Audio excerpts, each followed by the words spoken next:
Le syndicat des paramédics de Laurentides-Lanaudière inscrit sa dissidence quant au recours à une agence de placement de personnel par l'employeur, en l'occurrence les services préhospitaliers Laurentides. J'en discute avec Danny Legault-Baudouin, président du syndicat affilié à la CSN. Bonsoir, Monsieur Legault-Baudouin. Bonsoir à vous.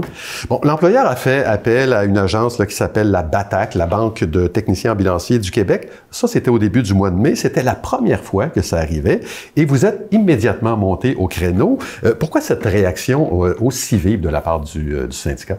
En fait, pourquoi notre réaction, c'est vraiment à cause qu'en ce moment, le gouvernement nous demande de réduire le plus possible. Il veut faire des efforts, qu'il dit, pour réduire ces agences privées-là. Ouais. Mais de l'autre côté de la bouche, on vient tout juste de rentrer une agence comme ça, comme vous dites, la BATAC qui vient de rentrer. Mm-hmm. Et le gouvernement le laisse aller dans le fond, puis même rembourse des frais à ça. Fait qu'on explique même le choix qui se passe en ce moment. Ouais. Bon, la première fois, c'était en mai. Il y a eu d'autres moments où l'employeur a eu recours là, à des... En fait, cette agence-là est officiellement rentrée, je crois, fin avril. Et on a eu, il y a 2 semaines, les premiers prestataires qui ont fait des quarts de travail. C'est tout nouveau, là, c'est ça, ça vient. Et dans quelles circonstances particulières on les utilise? En fait, quand on n'est plus capable de fournir, là, que on a ce qu'on appelle dans le milieu des vides horaires, des corps qui sont à découvert, et que les gens à l'interne ne prennent pas en temps supplémentaire, là, on va afficher ces corps-là pour l'agence privée, et si quelqu'un est disponible, va le prendre. C'est pas des gens de la région habituellement. Non, OK. Bon, il y a actuellement un manque d'effectifs là, parmi les paramédics. Vous êtes venu en parler d'ailleurs quelques fois ici. Vous avez parlé de surcharge de travail qu'on vous impose, des démissions en cascade, de la difficulté d'attirer du sang neuf dans la profession. Est-ce que dans ce contexte-là, le recours au privé pourrait pas être une solution temporaire? En fait, nous, ce qu'on dit, c'est qu'on n'est pas contre ces agences-là entièrement. C'est pas ça le but de mes interventions.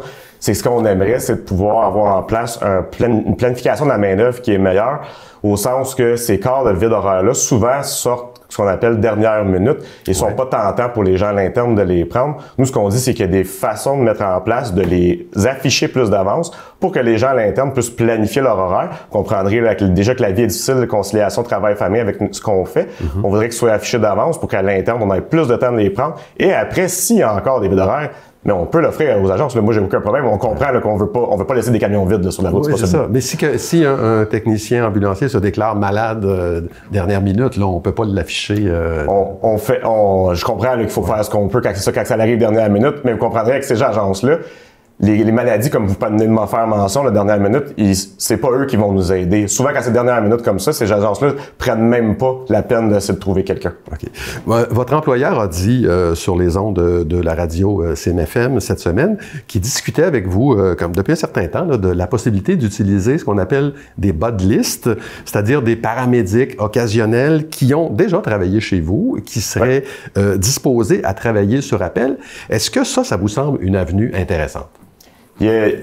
Vous comprendrez, c'est un terme que je comprends pas que mon employeur est allé à la radio là, pour discuter de ça, puisque c'est en égo. Normalement, de bonne foi, en égo, on garde un peu à l'interne, mais ça va me faire plaisir. Là. Oui, c'est une avenue très intéressante, les bas de liste, sur certaines conditions.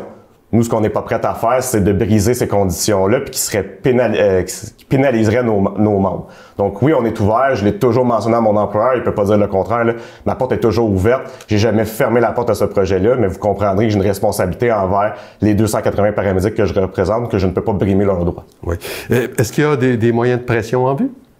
On est en tournée d'assemblée en ce moment. Les résultats devraient tous sortir. Fait que oui, possiblement qu'il va y avoir une augmentation de la pression. Présentement, on reste en visibilité, mais ça va probablement augmenter. Justement, ça pourrait ressembler à quoi? Là, je vois votre chandail orange très visible quand on parle de visibilité. Sinon, à quoi ça pourrait ressembler? Parce que j'imagine que vous ne laisserez pas des gens sans transport. Non, il faut rassurer les gens. Là, dans le fond, on est allé chercher des mandats pouvant aller jusqu'à la grève générale illimitée. Ouais. Même si on tombe en grève, qu'on tomberait en grève bientôt, ça n'affecte pas la population. Ça, je veux le rassurer les gens. Là. Au quotidien, les patients puis même la population, à part voir, comme vous dites, mon chandail orange, ils verront rien de différent. D'accord. Bien, écoutez, on va suivre le dossier. On va sûrement vous réinviter. Danny Legault-Baudouin, président du syndicat des paramédics de Laurentides-Lanaudière, CSN. Merci pour cette entrevue. Merci à vous.